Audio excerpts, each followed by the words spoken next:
Levitikosy toko fa 12.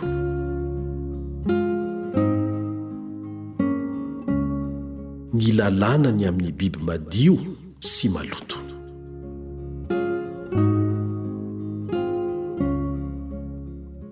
Ary Jehovah niteny tamin'i Mosesy sy Arona ka nanao taminy hoe: mitenena amin'ny zanak'Israely hoe, izao no ho fihinanareo amin'ny biby rehetra ambonin'ny tany.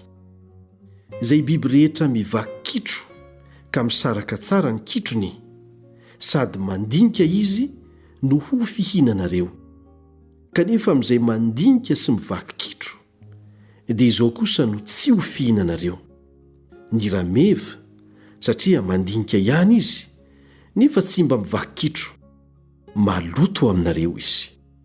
Ary ny hiraka, satria mandinika ihany izy nefa tsy mba mivaky kitro, maloto aminareo izy.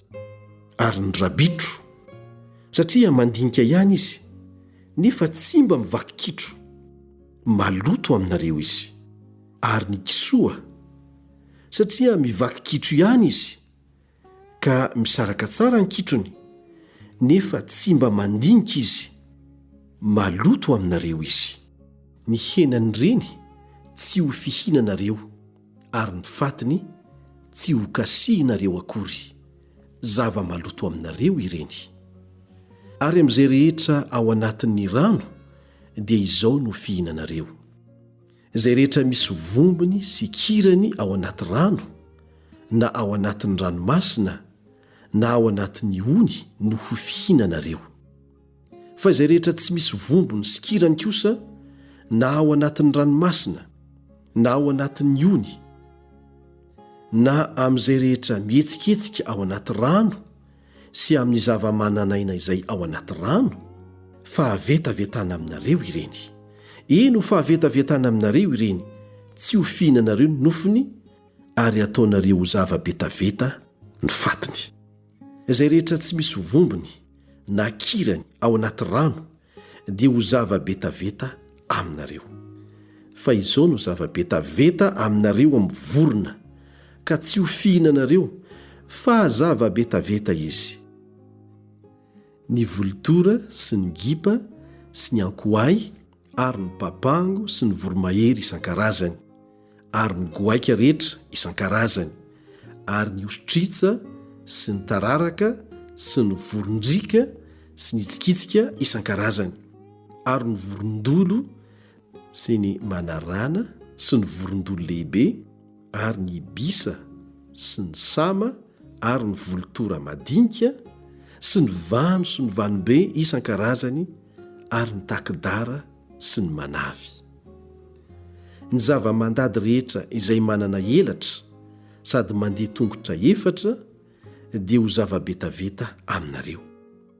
Nefa izao kosa no fihinanareo amin'ny zava-mandady izay manana elatra sady mandeha tongotra efatra, dia izay manampingotra ambonin'ny faladiany itsipihany eo amin'ny tany. Amin'ireny dia izao no ho fihinanareo: ny valala isan-karazany, ny solama isan-karazany, ary ny hargola isan-karazany, ary ny agaba isan-karazany.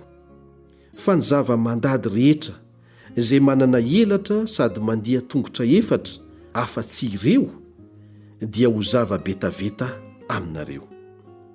Dia ireo no zava-maloto aminareo. Ary izay rehetra mikasika ny fatiny dia aloto mandra-pahariva ny andro. Ary izay rehetra mitondra ny fatiny dia anasany fitafiny, ary aloto mandra-pahariva ny andro.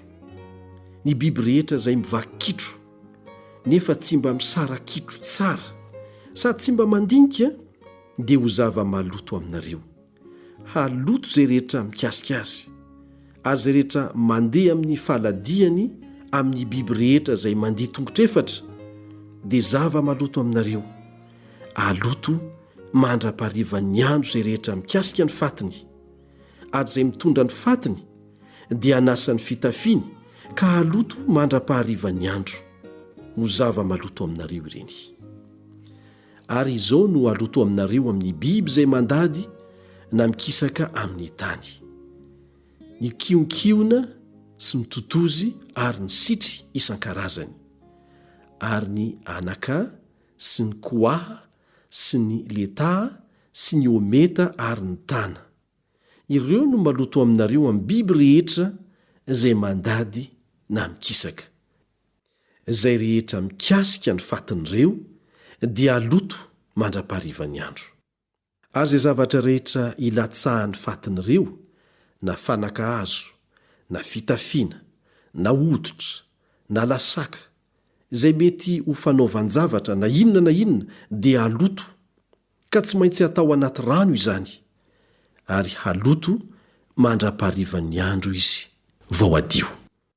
Ary ny amin'ny vilany tany rehetra izay ilatsahan'ny fatin'ireo dia aloto izay ao anatiny na inona, ary ny vilany dia hovakianareo. Ary ny hanina fihinana rehetra izay asin-drano sy ny fisotro rehetra izay sotroina dia aloto koa, na tamin'ny fanaka inona na tamin'ny fanaka inona.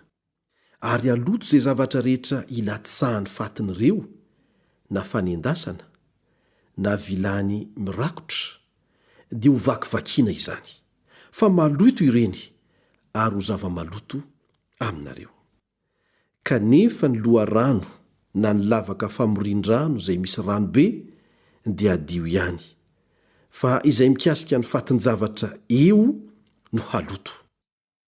Ary raha misy fatin'ireo latsaka amin'ny voan-javatra famafy izay efa hafafy, dia adio ihany izany. Fa raha misy voan-javatra nalona tamin'ny rano ka ilatsahan'ny fatiny, dia ho zava-maloto aminareo izany. Ary raha misy maty izay biby fihinanareo, dia aloto mandra-pahariva ny andro izay mikasika ny fatiny. Ary izay mihinana amin'ny fatiny dia hanasa ny fitafiny, ary aloto mandra-pahariva ny andro. Ary izay mitondra ny fatiny dia hanasa ny fitafiny, sady aloto mandra-pahariva ny andro. Ary ny zavatra rehetra izay mandady na mikisaka amin'ny tany dia ho zava-betaveta aminareo ka tsy ho fihinana.